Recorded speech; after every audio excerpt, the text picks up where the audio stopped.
We're now ready to start doing some more processing, and I'll be using the basic menu here for a start.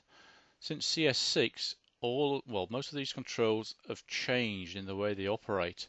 So if you're using CS5 or before, these will not be working the same way as I'm going to show you. Right, exposure. This now refers more to the mid-tone areas, and we need to keep on looking at this histogram because this is giving us our visual feedback as to the tonal information in the image.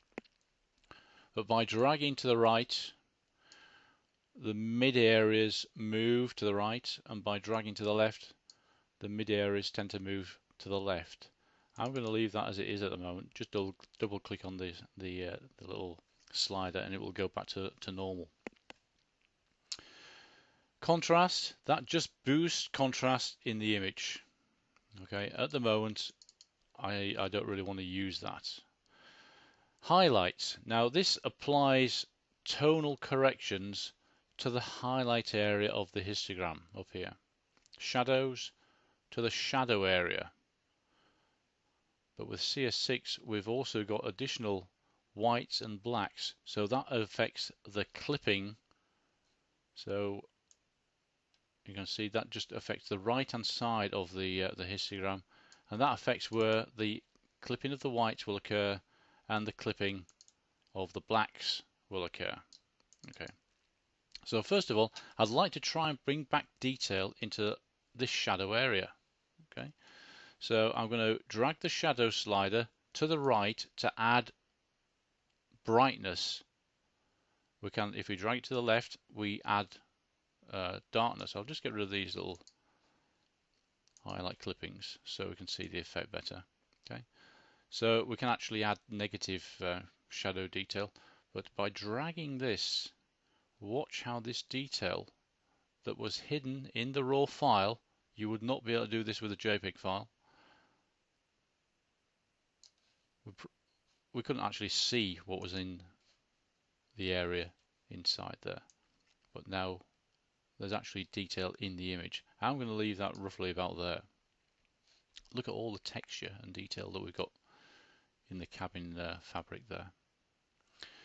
The highlights, I'm going to do a similar sort of thing to the highlights, only I'm going to drag it the other way. If you do that way, of course everything gets blown out. Keep an eye on the peak here on the highlights. I'm going to drag this way. The reason we got this is because we've got bright sunlight outside, well, hazy bright sunlight outside, and deep shadow because we're in the interior of a boat.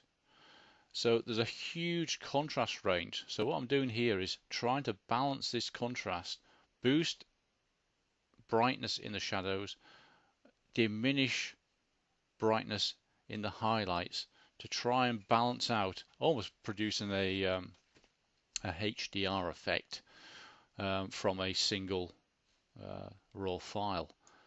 So I'll just click on the highlight and the shadow warnings, and we can see as I'm dragging the highlights, watch the seagull's head,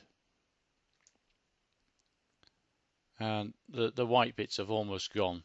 You can also press the Alt key when you're dragging these sliders, and you get a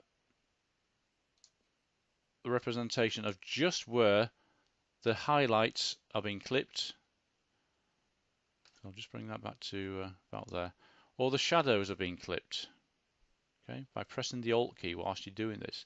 So when it goes over there, virtually everything in the image is going to be black. And you can see as we go right across there, there's very little information, or little shadow clipping now. So I'll just bring it up to there.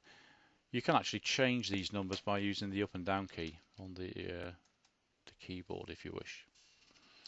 So I'm going to punch back a load of information into the highlights and into the shadow areas, but we've kind of lost a lot of the contrast now, ironically.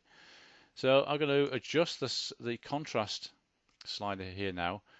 Previously I wouldn't have touched the contrast slider, but with CS6 now it's become an integral part of this whole way of processing. Okay, and now I've got it something like that. We've still got a bit of highlight clipping there. I think I'll probably just tweak that, and that's virtually gone there. And the blacks, and again, if we press the Alt key, drag it to about, we still need some black in the image, so we don't want to get rid of everything. And if these were specular highlights, you would not want to get rid of a specular highlight. So the tone curve is actually representing quite nicely the interior of the cabin here, and a little bit of the outside as well. Okay, I think I'll just boost the white a little bit there. I don't mind a little bit of white going out. Okay, so we've now gone and adjusted these. I don't think we need to do anything to the exposure, although that might have been okay. A little bit on the exposure there. Of course, we are getting a little bit more clipping there, in which case we can compensate by dragging the white slider left a little bit. Okay, so it's a balancing. You juggle these sliders. Of course, this is an extreme case that I'm showing you here.